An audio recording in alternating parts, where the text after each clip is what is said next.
Hi, Takodians. My name is Ryan Reed, and I'm the Associate Executive Director of YMCA Camp Takodah. And even on this wintry day, our staff is all in on preparing for our best summer ever. Our early bird deadline is March 3rd this year, which is the final day you can refund your deposit, making today the perfect time to share updates to our COVID policy. We get to start by acknowledging a few things. First and always, you're entrusting us with your loved ones, and our most important responsibility is keeping them safe and healthy.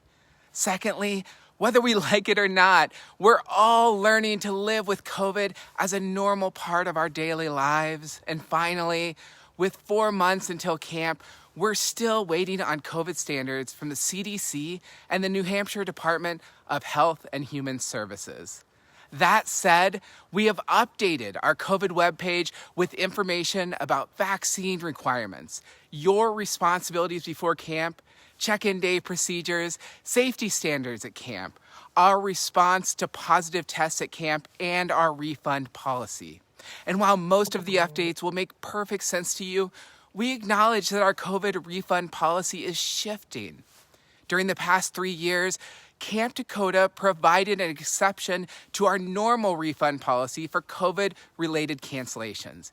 Even when most camps removed that exception last summer, we kept it in place to support you during a hard time.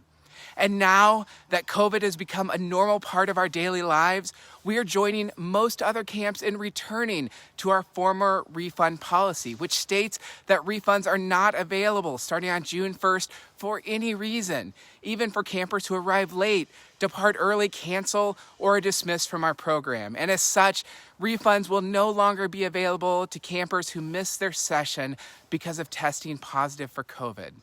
However, to be clear, Camp Takodah will provide refunds in case of a camp-wide closure related to COVID. We've received feedback that our refund policy doesn't feel friendly to all. And so I'll provide context so you understand why Camp Takodah and most summer camps have the same refund policy. As you know, Camp Takodah is a nonprofit organization that receives no state or federal funding. We rely solely on tuition and donations to bring our mission to life, and with our mission in mind, we strive to keep our tuition as affordable as possible while providing financial assistance to those in need. Even when summer camp is at full capacity, we generate just enough income to operate our facilities and our program. Also, you might not realize that when a camper misses their session, our expenses do not decrease in any way. We still pay the same number of staff, cook the same amount of food, provide the same program supplies, pay the same utility bills, and so on. All that's to say that it's impossible to expand our refund policy and keep our doors open for future generations of campers. And as people who love Takodah, we all get to share in the responsibility of keeping camp alive and making sure it marks ever the place we can take for our home. We're so grateful for your continued partnership with us, and we cannot wait to see you back at camp this summer.